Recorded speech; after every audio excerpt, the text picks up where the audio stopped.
सूरत इखलास की बड़ी शान है, बड़ा मुकाम है।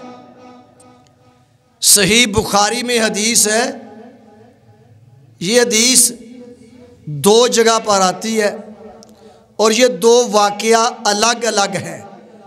उलमाए किराम बेचारे वो खलत मलत करके तो एक ही हदीस बयान कर देते हैं।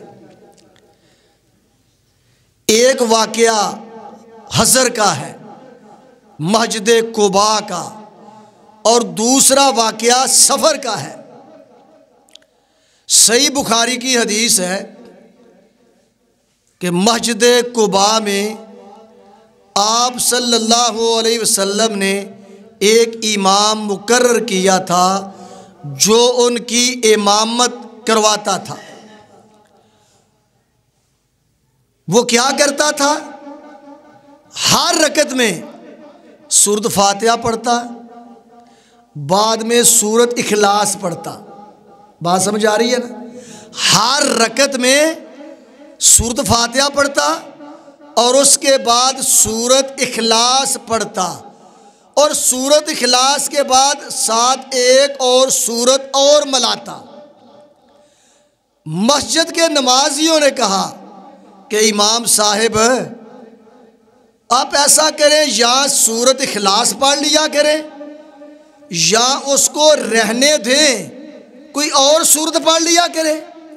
आप पहले सूरत फातिहा पढ़ते हैं, फिर सूरत इखलास पढ़ते हैं, फिर साथ कोई और सूरत मिलाते हैं। उसने कहा मैंने तो ऐसे ही करना है, इमाम बदलना है तो बदल लो, मैंने तो ऐसा ही करना है।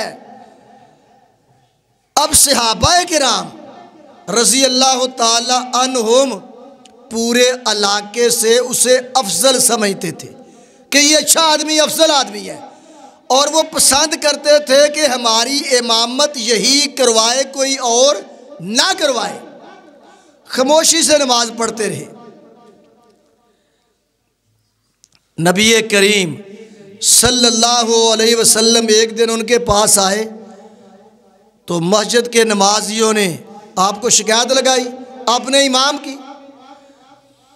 तो आपने उससे पूछा कि तू ऐसे क्यों करता है? तू हर रकत में सूरत इखलास को क्यों पढ़ता है? कहता जी मुझे इससे प्यार है, मुझे सूरत इखलास से मोहब्बत है। तो आपने फरमाया हुब्बुका इय्याहा अदखलकल जन्ना, सूरत इखलास से प्यार करना, मोहब्बत करना, ये अमल तुझे जन्नत में ले जाएगा।